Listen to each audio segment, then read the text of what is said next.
Ito yung ating gagamitin sa ating prosperity bowl. Clear glass bowl. So, kailangan po ay hindi plastic. Meron tayong bigas. 12 cups na po yan. Nasukat ko na yan, kaya ilalagay na lang mamaya. Ang ating 12 pieces na gabi na mayroong ribbon na kulay pula. 12 pieces na itlog. 12 pieces na coins. Pwede ko pong kayong gumamit ng kahit anong klaseng coins. Basta 12 pieces. 12 pieces na bulak. So, ganyan yung ginamit ko. Pero kahit ano pong klaseng bulak, basta 12 pieces din. Dahon ng laurel or bay leaves, cinnamon stick, bawang. So, yan po yung ating mga gagamitin. At ito naman pong tatlong sobre na ampaw na may limang perang papel na buo. Ang una po natin ilalagay sa ating clear glass bowl ay ang ating bigas. Ayan.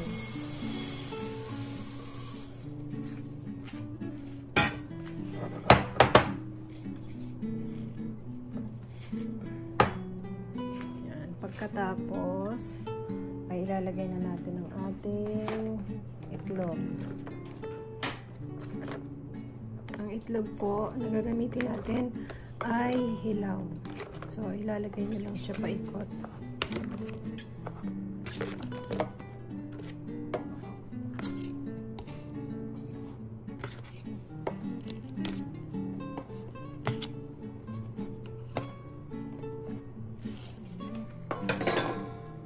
Pagkatapos niyan, ay ilalagay na natin ang ating coins. Paikot.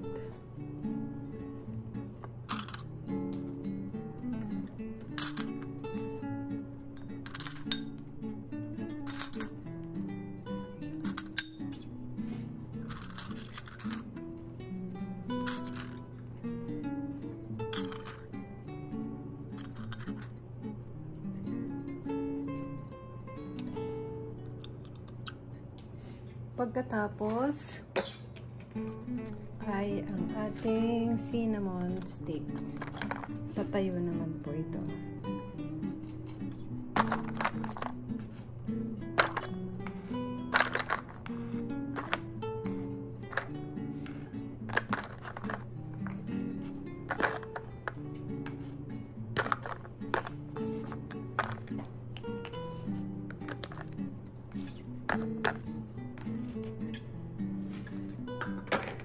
Pagkatapos ay ang ating dahon ng laurel. Patayo rin po ito katapat ng egg.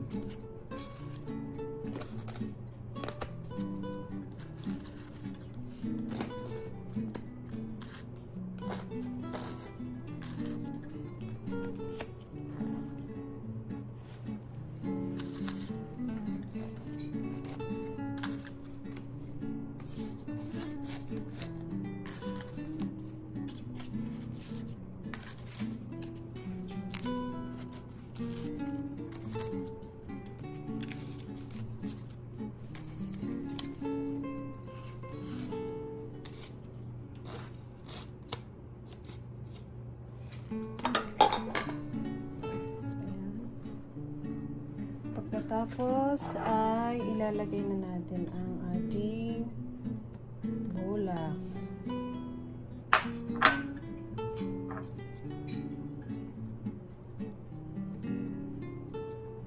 So ito ay paikot din ang paglalagay ninyo dito sa ibabaw ng bigas.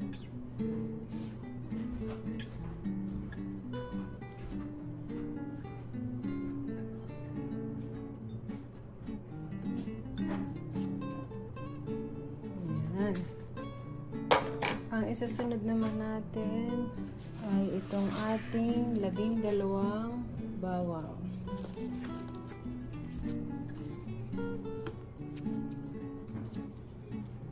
So, paikot din ito.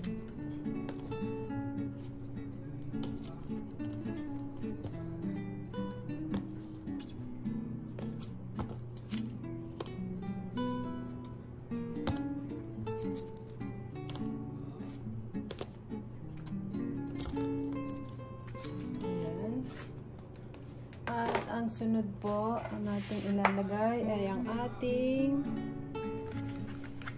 gabi. So, yan. Papatong nyo lang din po siya sa ibabaw ng bawang.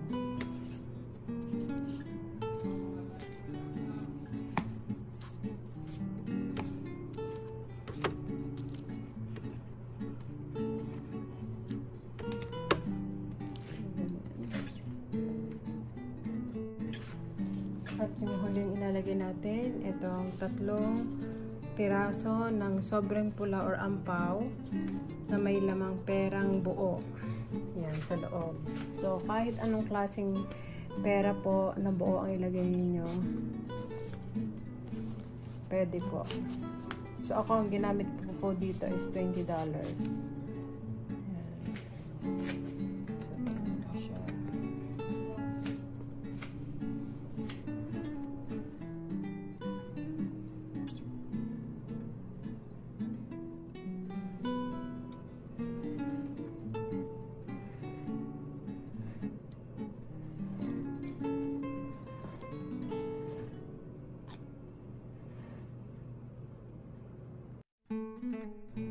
So, ano naman po ang gagawin natin sa ating prosperity ball after ng New Year? So, ito yung gagawin natin.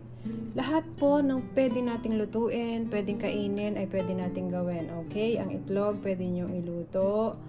Ang gabi, pwede nyo isama sa pangsigang nyo. Basta pwede na siyang lutuin din. Ang bawang, pwede nyo gamitin nyo na sa pagluluto.